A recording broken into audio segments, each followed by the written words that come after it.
Hello dear. Let's see what happened. Trough history on the 17th of February. Number 1. Columbia and South Carolina in the American Civil War. On February 17, 1865, Columbia surrendered to Sherman, and Wade Hampton's Confederate cavalry retreated from the city. Union forces were overwhelmed by throngs of liberated federal prisoners and emancipated slaves.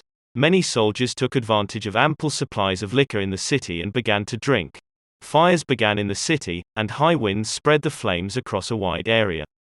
Most of the central city was destroyed, and municipal fire companies found it difficult to operate in conjunction with the invading army, many of whom were also fighting the fire.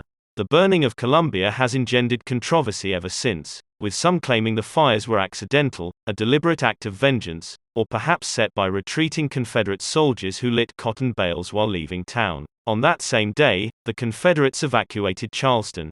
On February 18, Sherman's forces destroyed virtually anything of military value in Columbia, including railroad depots, warehouses, arsenals, and machine shops. Number 2. The Treaty of Ghent. The Treaty of Ghent, signed in the city of Ghent, Belgium, ended the War of 1812 between the United States and the United Kingdom. Relations were restored to status quo ante bellum, the situation which exited before the war, which mean there were no boundary changes. Although signed into law on the British side on the 30th of December, news of the treaty took a month to reach the US. Two major battles were fought during this period, the Battle of New Orleans won by America and the Second Battle of Fort Boyer won by the British. The US ratified the treaty in the 17th of February of 1815 under President James Madison. Number 3. The General, the Schoolgirl, and the famous one-word dispatch. February 17, 1843, Charles Napier, one of the bravest soldiers in the days of the British Empire, was left for dead on one battlefield and had his horse shot from under him, on two occasions. In other conflicts. And on this day he wrote in his diary, "It is my first battle as a commander, it may be my last. At 60, that makes little difference, but my feelings are, it shall be do or die." He then led his force of 2,600 men to a stunning victory over 30,000 Balochis at the Battle of Miani in Sindh province, now in Pakistan. Napier fought hand-to-hand in the battle and finally led the cavalry charge that ended the conflict. Though a man of tremendous courage, Napier was not a typical officer of the empire, frequently clashing with his superiors. It was this streak of rebelliousness and difference of opinion that brought him under criticism.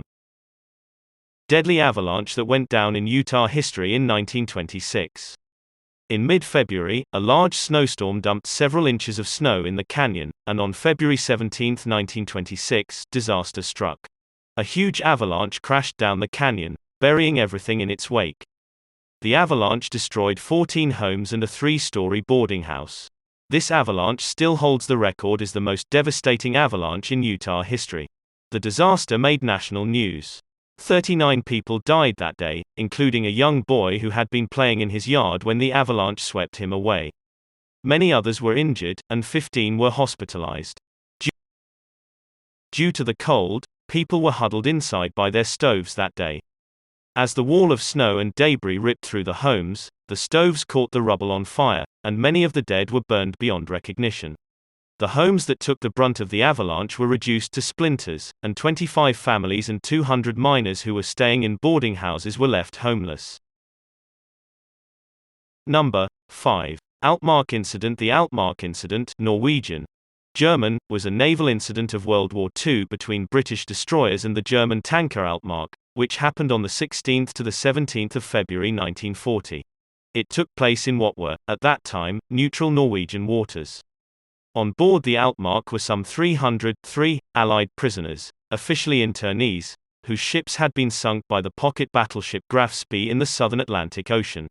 British naval forces cornered the tanker, and later the destroyer Cossack attacked the German ship near the Jossingfjord and freed all the prisoners, killing 8 German seamen with firearms and wounding 10 others, 5 of them seriously. A British and a Norwegian sailor were also seriously wounded in the action. Germany claimed that the attack was a grave violation of international law and of Norwegian neutrality. Number 6. Battle of Eniwetok.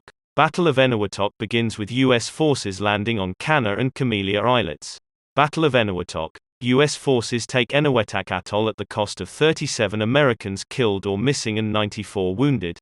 Japanese losses were 800 dead and 23 prisoner.